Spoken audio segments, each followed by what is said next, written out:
নামে মুসলমান নাকি কামে মুসলমান তুমি, নামে মুসলমান নাকি কামে মুসলমান। ঠিক না বেঠে?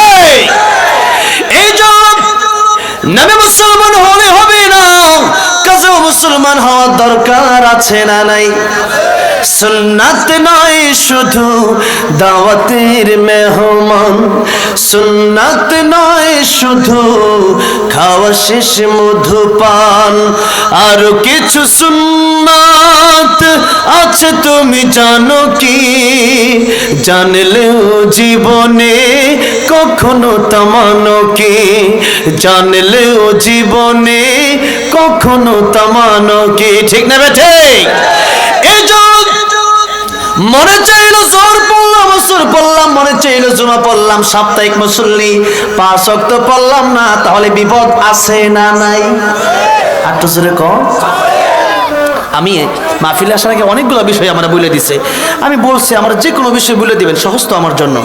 15 বছর ধরে স্টেজে মানে উঠছি, 2010 সালের পর থেকেই জাতীয় পুরস্কার পেয়ে আমি এখানে স্টেজে প্রাথমিকভাবে কেরাতে স্টেজে উঠেছিলাম। এরপর থেকে আলহামদুলিল্লাহ 7-8 বছর ধরে আলোচনার জগতে আছে। তো স্টেজের বয়সটা আসলে অনেক বেশি, তো আমি বলছি যে কোনো বিষয়, আমি ওই যে নেহাল ভাই বসে রয়েছে সামনে, হ্যাঁ, তো উনি বলতেছেন যে এলাকার মানুষ বলছে নামাজ বিষয় নিয়ে কিছু আলোচনা করবেন, পর্দা নিয়ে কিছু আলোচনা করবেন। এখন আলোচনা তো আসলে অনেক বিষয় নিয়ে করা দরকার, কারণ সারা শরীরে ব্যথা, ওষুধ দেবো কোথায়? ঠিক না? হ্যাঁ, এখন সব জায়গায় দিতে হবে। তাহলে মাঝে মধ্যে বিভিন্ন প্রসঙ্গে আলোচনা যাব।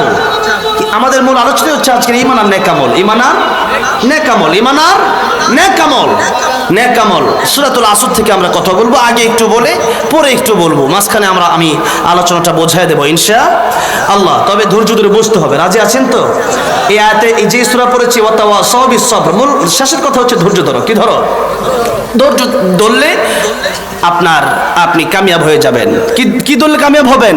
ধৈর্য ধরলে কামিয়াব হবেন। দেখেন কিয়ামতের ময়দানে আসলে আমার কথা আপনারা বুঝেন কিনা আমি জানি না, নাকি? আচ্ছা যাই হোক, না বুঝলে কষ্ট হলে আমাকে বলবেন, আমি সহজে শেষ করে দেব। ঠিক আছে না? কারণ আমারও এত ইচ্ছা নাই যে আমি এত লম্বা সময় আপনাদের শুনতে মন চাইবে না, এরপরে আমি গডর গডর করে যাবো। শুনতে মনে না চাইলে জোর করে একবার আল্লাহ নবী একটু ভালো করে শুনেন, একজন নামাজ পড়লেন, আল্লাহ নবী বললেন তুমি আবার নামাজ পড়ো। এরপরে সাহাবী বললেন ইয়া রাসূলুল্লাহ আবার নামাজ পড়ো, তুমি পড়ো। সাহাবী আবার পড়লেন, নবী বললেন তোমার নামাজ হয় না, তুমি আবার পড়ো। 3 বার পড়েন, নবী বললেন তুমি আবার পড়ো। সাহাবী কই ইয়া রাসূলুল্লাহ আমি 3 বার পড়লাম, বারবার পড়তে বলছেন, কিন্তু আপনি শিখিয়ে দিচ্ছেন না যে। নবী বললেন তুমি তো আমার কাছে শিখতে চাচ্ছ না, তো তোমাকে শিখাবো কেন?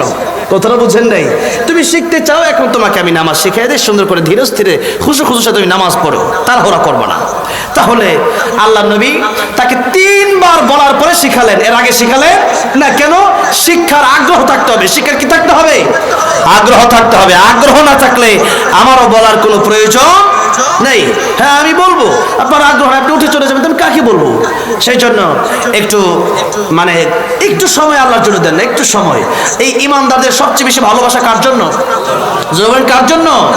আল্লাহ বললেন ওয়াল্লাযীনা আমানু আশাদ্দু হুব্বান লিল্লাহ।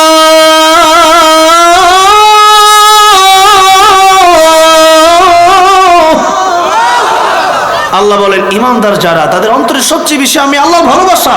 তো আল্লাহর জন্য একটু সময় দিতে পারেন, আল্লাহর জন্য জীবন দিবেন কিভাবে? ঠিক না? তো আল্লাহর জন্য একটু সময় দেওয়া দরকার আছে না নাই? ইব্রাহিম আলাইহিস সালামের কাছে যখন জিবরাইল আমিন আসলেন, ইব্রাহিম পয়গম্বর আপনি আমারে বলেন আমি আপনার আগুন থেকে বাঁচায় দেই। ইব্রাহিম আলাইহিস সালাম বলেন জিবরাইল তুমি বাঁচাবা কেন? আমার আল্লাহ কি আমার দেখে না? যেরকম সুবহানাল্লাহ, ঈমানটা কত বেশি। হে জিবরাইল তোমার সাহায্য আমি চাই না, সরাসরি আল্লাহ যদি সাহায্য করেন তো করবেন। আর যদি আমি ইব্রাহিম আগুনে পোড়ার কারণে, ইব্রাহিম আলাইহিস সালাম বলতেছেন আমি আগুনে পোড়ার কারণে আমার আল্লাহ যদি খুশি হয়ে যায়, আমার আল্লাহর খুশির জন্য আমি ইব্রাহিম 1 বার 2 বার নয়, আমার আল্লাহর খুশির জন্য আমি ইব্রাহিম 1000 বার আগুনের ভিতরে জ্বলতে রাজি আছি। আল্লাহু আকবার।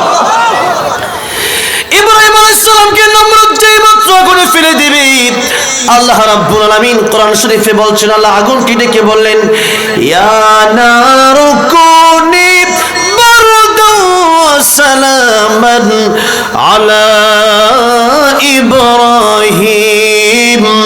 ও আগুনের আমার ইব্রাহিমের জন্য তুমি আরামদায়ক ঠান্ডা হয়ে যাও। বারদান ও সালামান, বারদুন মানে ঠান্ডা, আর সালামান শান্তিদায়ক ঠান্ডা হও। এমন ঠান্ডা হওয়া যাবে না যে ঠান্ডায় আমার ইব্রাহিম কষ্ট পাবে। আরামদায়ক ঠান্ডা হয়ে যাও। যেই মাত্র আগুনকে আল্লাহ রাব্বুল আলামিন ঘোষণা করে দিলেন, আগুন এমন শান্তির আগুন হয়ে গেল। ইব্রাহিম আলাইহিস সালাম 40 দিন সে আগুনের ভিতরে ছিলেন। আগুন থেকে বের হয়ে ইব্রাহিম আলাইহিস সালাম পৃথিবীর মানুষদেরকে ডেকে বললেন, পৃথিবীর মানুষেরা রে, পৃথিবীর কত জায়গায় আমি ইব্রাহিম গেলাম, যত জায়গায় আমি ইব্রাহিম গেছি সবচাইতে শান্তি পেয়েছি ওই আগুনের ভেতরে। আল্লাহু আকবার। ইব্রাহিম আলাইহিস সালাম আগুনের ভিতরে গিয়ে শান্তি পান। আর আমরা আগুন যখন, আমরা কি আগুনকে ভয় পাই কি পাই না? আগুনের ভিতরে হাত দেওয়ার ক্ষমতা আমাদের আছে? আচ্ছা বলেন তো, আগুনকে ঠান্ডা বানায় দেওয়ার ক্ষমতা আমার আল্লাহর আছে না নাই?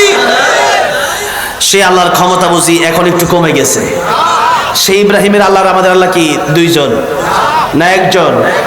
সে আল্লাহর ক্ষমতা কমে গেছে, শক্তি কমে গেছে না আছে? আছে।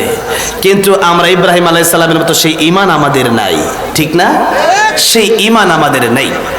তাই কবি বলেছেন যে নামে ইব্রাহিমের আগুন হলো পানি, আর ডাকের মতো ডাকলে আজ সারা দেবেন তিনি রে মন, সারা দেবেন তিনি। ও মধুর নামটি মিটায় হতাশার জ্বালা, গলেতে পড়ো ও নামের মালা, ও নামের তুলনা হবে না, হবে না তুলনা, নাই নাই নাই তুলনা, নাই নাই নাই।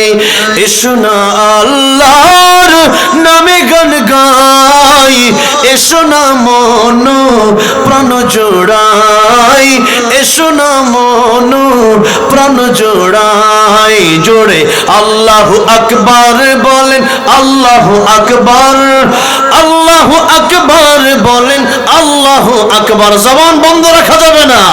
আল্লাহু আকবার বলেন, আল্লাহু আকবার, আল্লাহু আকবার। জোরে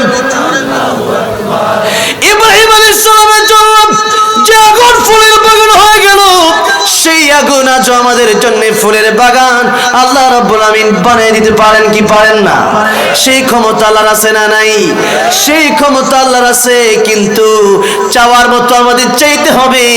যেভাবে ইব্রাহিম আলাইহিস সালাম চেয়েছিলেন, আল্লাহ ইব্রাহিম আলাইহিস সালামকে এত ভালোবাসলেন, জাতির পিতা আল্লাহ বানিয়ে দিলেন ইব্রাহিম আলাইহিস সালামকে।